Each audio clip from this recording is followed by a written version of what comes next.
KPCC അധ്യക്ഷൻ സണ്ണി ജോസഫ് മാധ്യമങ്ങളോട് സംസാരിക്കുന്നു. അതിലേക്ക് തൃക്കാക്കരയിൽ ആ വിധി സമ്പാദിച്ചു.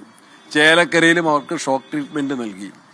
നിലമ്പൂരിൽ അതിശക്തമായ ജനവികാരം ഈ സർക്കാരിന്റെ ജനവിരുദ്ധ നയങ്ങൾക്കെതിരെ പ്രതിഫലിക്കും. ആ കാര്യത്തിൽ UDF-ന് തികഞ്ഞ ആത്മവിശ്വാസമുണ്ട്. ചിഹ്നത്തിലാണ് മത്സരിക്കുന്നത് LDF. ഒടുവിൽ ചിഹ്നത്തിൽ മത്സരിക്കുകയാണ്. ഒടുവിൽ എന്ന വാക്കിന് പ്രത്യേക അർത്ഥമുണ്ടല്ലോ. ഒടുവിൽ എന്ന് പറഞ്ഞാൽ പാലക്കാട് എന്നത് പഠിച്ചു. That's all. പുതിയ സാഹചര്യത്തിൽ അൻവറുമായി ബന്ധപ്പെട്ട വിഷയത്തിൽ നിലപാട് മാറ്റമുണ്ടോ? സാഹചര്യം പഴയതൊക്കെ തന്നെയല്ലേ. പോസിറ്റീവാണോ ഇന്നത്തെ ദിവസം? പോസിറ്റീവാണോ? വളരെ പോസിറ്റീവ്, വളരെ പോസിറ്റീവ്. അപ്പോൾ അധികം താമസിയാതെ തന്നെ UDF-ന് ഒരു ഗുണകരമായ ഒരു വാർത്ത പ്രതീക്ഷിക്കാം. UDF-ന് എപ്പോഴും ഗുണകരമായ വാർത്തകൾ തന്നെയാണ്.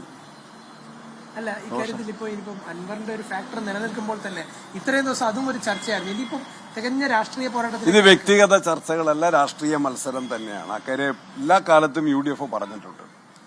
നിലമ്പൂര് ബൈ ഇലക്ഷൻ അതിന്റെ സാഹചര്യം കളമൊരുങ്ങിയപ്പോൾ തന്നെ ഇത് സർക്കാരിനെ പ്രതിക്കൂട്ടിൽ നിർത്തിക്കൊണ്ടുള്ള ഒരു വിചാരണയാണ്.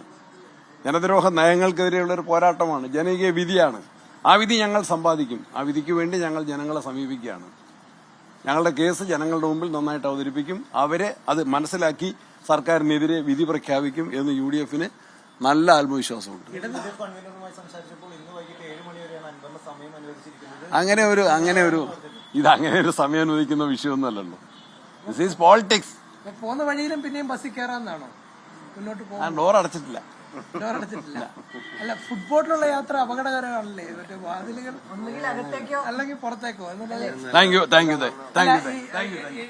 ഒരു പക്ഷേ ഈ ആദ്യം പറഞ്ഞിരുന്ന ഇടത് സ്വതന്ത്രനിൽ നിന്ന് കാര്യങ്ങൾ കുറച്ചുകൂടി ചിഹ്നത്തിലേക്ക് വരുന്നതിന്റെ ഒരു കാരണം ഈ UDF-നകത്ത് ഇത്തരം വിഷയങ്ങൾ അത് പാലക്കാട്ടെ അവരുടെ പാഠം പഠിച്ചതാണ്. അതുകൊണ്ട് മാത്രം അതായിരിക്കും. ശരി, താങ്ക് യു. KPCC അധ്യക്ഷൻ സണ്ണി ജോസഫ് മാധ്യമങ്ങളോട് സംസാരിക്കുകയായിരുന്നു. സർക്കാരിന്റെ ജനവിരുദ്ധ നയങ്ങൾക്കെതിരായ വിധിയെഴുത്താകും നിലമ്പൂർ ഉപതെരഞ്ഞെടുപ്പ് എന്നാണ് അദ്ദേഹം പറയുന്നത്. ചിഹ്നത്തിൽ മത്സരിക്കുന്നത് പാലക്കാട്ട് നിന്ന് അവർ പാഠം പഠിച്ചതുകൊണ്ടാണ് എന്ന് പറയുന്നു. ഒപ്പം തന്നെ PV അൻവറിന്റെ കാര്യത്തിൽ പോസിറ്റീവായൊരു തീരുമാനമുണ്ടാകും എന്ന് മാത്രമാണ് അദ്ദേഹം പറഞ്ഞു വയ്ക്കുന്നത്.